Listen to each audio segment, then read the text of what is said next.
وہ ایک مشہور ایتھیسٹ ہے، وہ پتہ نہیں کیا کیا بیچارہ کچھ نہ کچھ کہتا ہی رہتا ہے.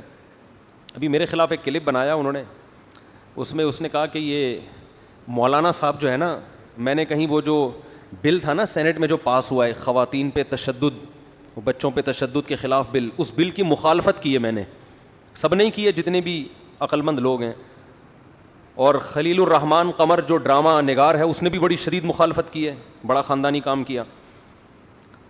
تو محترم نے فوراً کلپ بنا دیا کہ دیکھو یہ لوگ اس بات کی گویا ترغیب دیتے ہیں کہ عورتوں کو اور بچوں کو مارنا چاہیے.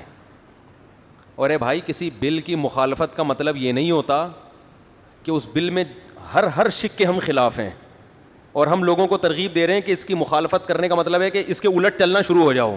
ٹھیک ہے نا، اس کے الٹ چلنا شروع ہو جاؤ. اسلام نے عورت پر ہاتھ اٹھانے کی 5 شرطوں میں اجازت دی ہے. دوسری بات یہ کہ جب آپ قرآن کی آیت پڑھتے، اجازت دی ہے، ترغیب نہیں دی ہے، وہ بہت کم صورتوں میں.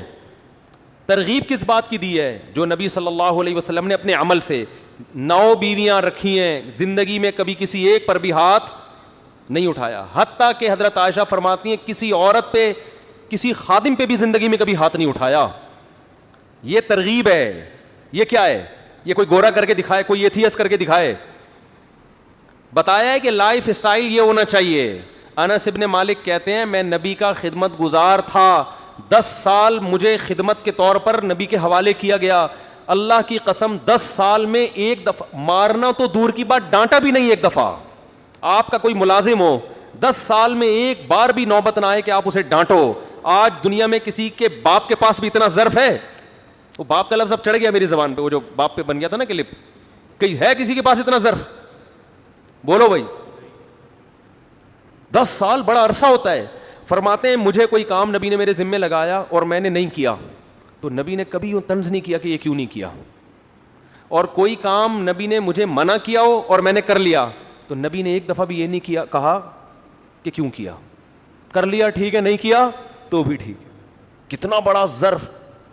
ہم صرف قرآن کو حجت نہیں مانتے، قرآن خود کہہ رہا ہے لقد کان لکم فی رسول اللہ اسوۃ حسنہ. قرآن پر عمل کون کر کے دکھائے گا؟ نبی.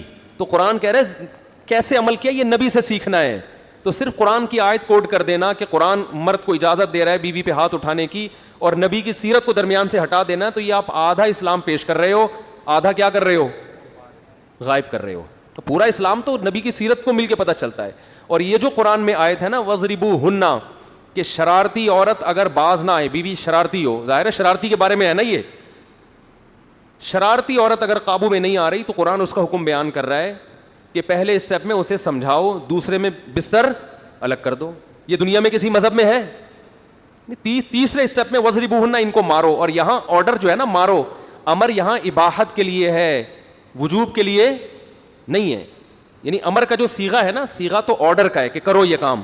لیکن جو عربی گرامر جانتے ہیں انہیں پتہ ہے کہ قرآن میں بہت سارے آرڈر اجازت کے معنی میں استعمال ہوئے ہیں. جیسے قرآن میں آتا ہے وَإِذَا حَلَلْتُمْ فَاصْطَادُوا، اے ایمان والو جب تم احرام کی حالت میں ہو تو شکار مت کرو، جب احرام سے نکل آؤ تو شکار کرو. تو آپ نے کبھی حاجیوں کو دیکھا احرام سے نکلتے ہی توپیں ہاتھ میں بندوقیں لے کے جنگل چلے جاتے ہوں؟ نہیں آ رہی بات. کبھی دیکھا آپ نے حاجیوں کو؟ اب آپ کے حاجی صاحب ہیں، وسیم بھائی حج کرنے کے لیے گئے. وسیم بھائی کہاں گئے؟ حج کر. فون کر کے پوچھا آپ نے بھائی وہ میں بھائی ابھی عرفہ کے میدان میں ہوں، احرام میں ہوں، حج کر رہا ہوں میں، اور اللہ کا شکر ہے بالآخر میں رمی کر کے احرام سے وہ عرفہ کے میرا حج پورا ہو گیا، اب میں احرام سے میں نے قربانی کر لی ہے، اب میں سر منڈا رہا ہوں اور احرام سے نکل رہا ہوں. اب وہ احرام سے نکلے، اس کے بعد طواف زیارت کے لیے انہوں نے ارادہ کیا چلو اپنے ہوٹل میں چلتے ہیں، آرام کرتے ہیں، اب ہم طواف کریں گے. اب آپ قرآن پڑھنا جانتے تھے نا، آپ کو کیا آتا ہے؟ قرآن. آپ نے جناب فون کر کے کہا کہ حضرت احرام سے باہر نکل آئے. اس نے کہا الحمدللہ سر منڈا لیا میں نے، احرام سے باہر آ گیا ہوں. کیا کر رہے ہیں بھائی؟ اب میں طواف زیارت کی تیاری کر رہا ہوں، اس کے بعد بھائی پھر میں گھر جاؤں گا. نہیں، قرآن کہہ رہا ہے وَإِذَا حَلَلْتُمْ، جب تم احرام سے باہر نکل آؤ فَاصْطَادُوا، تو شکار کرو. کیا کرو؟ شکار کرو. سمجھ رہے ہو؟ لہٰذا ایک بندوق میں بھجوا رہا ہوں، جیسے ہی وہ آپ کو ملے، یا وہاں تو اجازت نہیں ہے بندوقوں کی، غلیل سے کرو. قرآن نے یہ تو نہیں کہا نا بندوق سے کرو، غلیل سے بھی ہو سکتا ہے. آج تک کسی حاجی کو دیکھا حج کے بعد کیا کر رہا ہے؟ شکار کرتے ہوئے؟ کیا پوری امت کا اجماع ہے؟ صیغہ آرڈر کا ہے، مگر یہاں آرڈر اجازت دینے کے لیے ہے، لازم کرنے کے لیے۔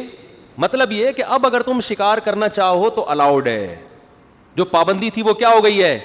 ختم۔ یہ پابندی کے خاتمے کو بیان کرنے کے لیے ہے۔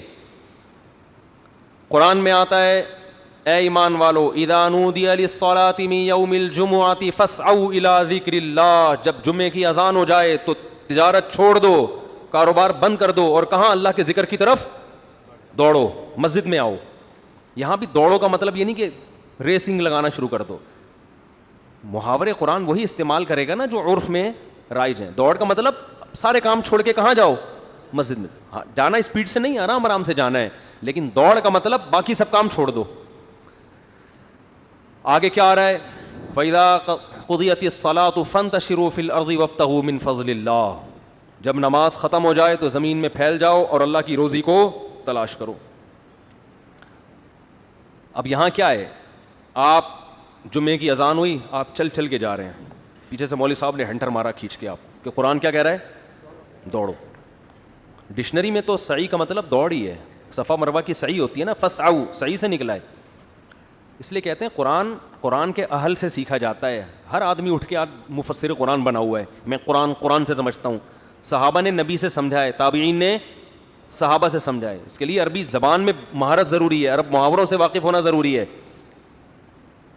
علماء سے سیکھتے ہوئے شرم آتی ہے کہ ہم کسی کے شاگرد کیوں بنیں، بس یہ ٹیکنیکل فالٹ ہے۔ اور جب تک آپ کسی کے سامنے زانوئے تلمذ نہیں طے کرتے، کسی کی شاگردگی میں نہیں آتے، اللہ آپ کو علم نہیں دیتے۔ اس کی تواضع کے ساتھ علم حاصل ہوتا ہے۔ یہودی اسلام پر ایمان لے آتے، ان کے لیے بڑی رکاوٹ تھی، ہمیں محمد صلی اللہ علیہ وسلم کے سامنے سر کو تسلیم کرنا پڑے گا۔ یہ کہہ رہے تھے یہ تو امی ہے، لکھنا پڑھنا نہیں جانتے، ہم ان کو اپنا بڑا کیسے بنائیں۔ تو جو تکبر یہودیوں میں تھا نا، جس نے ان کو حق سے روکا، آج وہی تکبر بہت سے لبرل لوگوں میں ہے کہ علماء کی اطاعت ہم کیوں کریں۔ اور مثالیں دیتے ہیں مولوی ایسے، بھائی مولوی غلط ہیں تو صحیح بھی تو ہے نا۔ آپ علاج کے لیے اپنے آپ کو ڈاکٹروں کے حوالے کرتے ہو کہ نہیں کرتے؟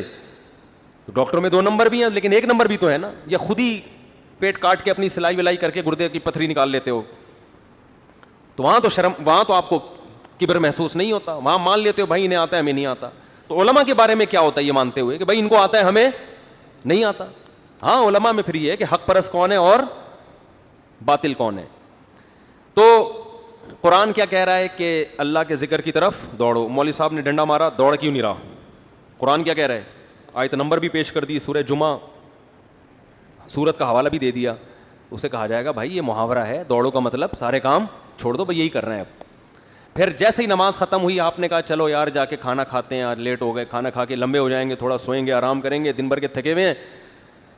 پیچھے پھر مولوی صاحب نے ڈنڈا مارا آپ کو۔ قرآن تو کہہ رہا ہے فانتشروا فی الارض، زمین میں پھیل جاؤ، وابتغوا من فضل اللہ، اور اللہ کی روزی کو تلاش کرو۔ ٹھیلا لگا جا کے، جاب، وہ کہہ رہا ہے آفس بند ہو گیا، کوئی بات نہیں، قرآن کہہ رہا ہے پیسہ کمانا ہے۔ یہ بھی تو آرڈر کا صیغہ ہے نا۔ یہاں بھی تمام علماء کا اتفاق ہے کہ صیغے کا عنوان آرڈر کا ہے، لیکن مراد آرڈر نہیں ہے بلکہ اجازت ہے، تمہیں پرمیشن ہے کہ جو جمعے کی نماز سے پہلے پابندی لگی تھی اب وہ پابندی تم پر اٹھ گئی ہے۔ جمعے کی نماز سے پہلے بزنس حلال نہیں تھا، اب وہ ناجائز ہو گیا تھا، اب وہ ناجائز ہونے کی پابندی کیا ہو گئی ہے؟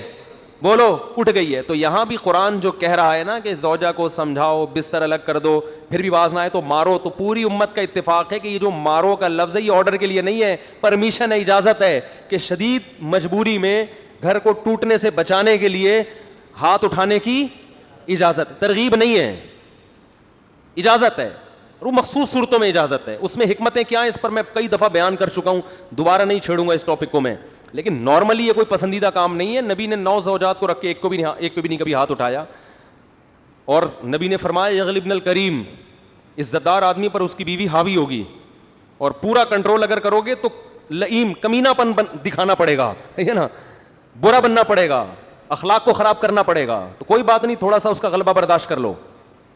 سمجھتے نہیں ہو میرا خیال ہے۔ تو اب وہ کیا کرتے ہیں، یہ جو ایتھیس لوگ ہیں، ادھر سے بیان اٹھایا ادھر سے اٹھایا، ملغوبہ لگا کے اسلام کے خلاف ایک پروپیگنڈا شروع کر دیتے ہیں۔ تو میرے خلاف وہ پروپیگنڈا کیا ایک مشہور ملحد نے کہ یہ خواتین پہ ہاتھ اٹھانے کی ترغیبات دیتے ہیں اور یوں کرتے ہیں اور ایسے کرتے ہیں، اور ٹویٹ بھی میری غلط, لیکن چلو اچھی بات ہے, ان کو جب بتایا تو انہوں نے وہ ریموو کر دیا بیان.